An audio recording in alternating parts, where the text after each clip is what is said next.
السلام عليكم، عاملين ايه؟ هنعمل بقى مع بعض النهارده الطحينه. شايفين القوام عامل ازاي؟ هنعملها بطريقه اقتصاديه وموفره جدا، هتوفر لنا كتير عن بره. طبعا احنا عارفين كلنا عايشين نفس الظروف والاسعار اللي بقت مولعه، فالطحينه هنعملها في البيت بطريقه جميله كده ومختصره واقتصاديه جدا، وفي ايدك ان انت ممكن تغيري فيها حاجات كتيره يعني. تمام، شايفين شكلها وسمكها حلو جدا. تعالوا بقى نشوف هنعملها ازاي مع بعض. انا مامة مودي ودي قناتي مطبخ مامة مودي.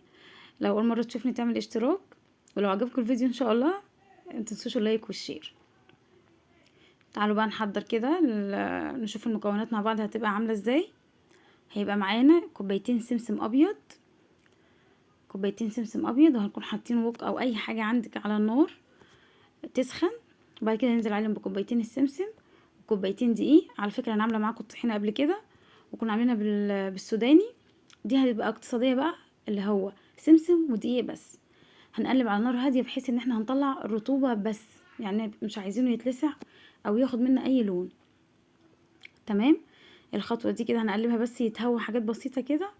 وبعد كده بقى ايه، هنجيب المطحنه، مطحنه الخلاط احسن. انا حاولت انا عاملاها قبل كده في المطحنه معاكم، بس حاولت اعمله في الكبه ما نعمش صراحه، مش فكره حلوه خالص ان احنا نعمله في الكبه.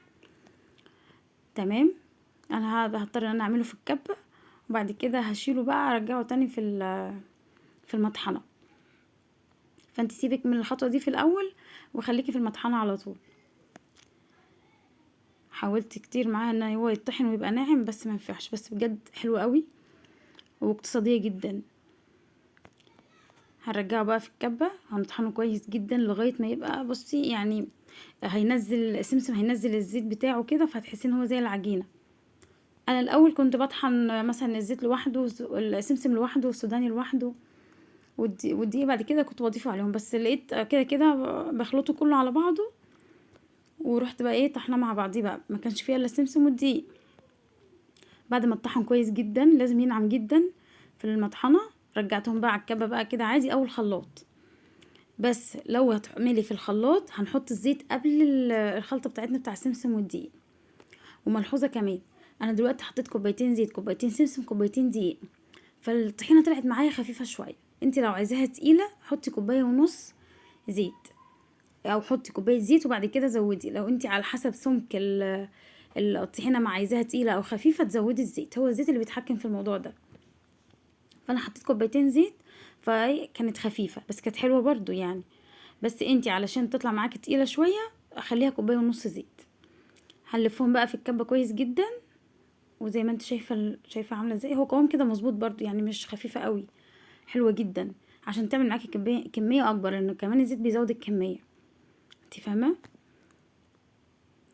شايفين بجد حلوه قوي واقتصاديه جدا، وطعمها كان حلو، كان السمسم طعمه باين جدا فيها، وريحتها سمسم، وحتى لونها برضو هي الطحينه الغامقه الجميله.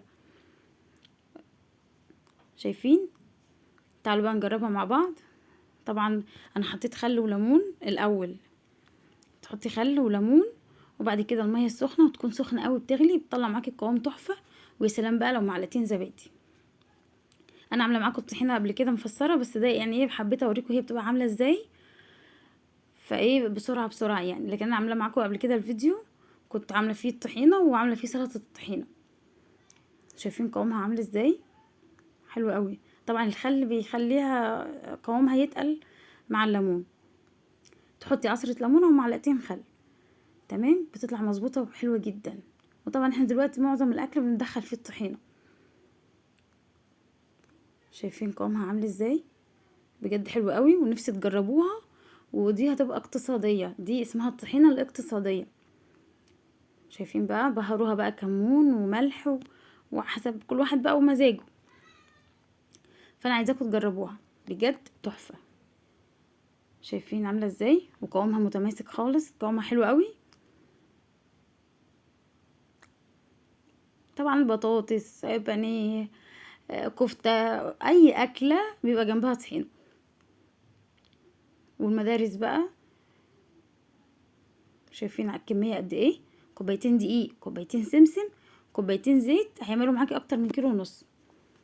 والزيت هو اللي بيزود الكميه او يقللها. جربوها وقولوا رأيكم، هتعجبكم جدا. يلا بقى، سلام عليكم.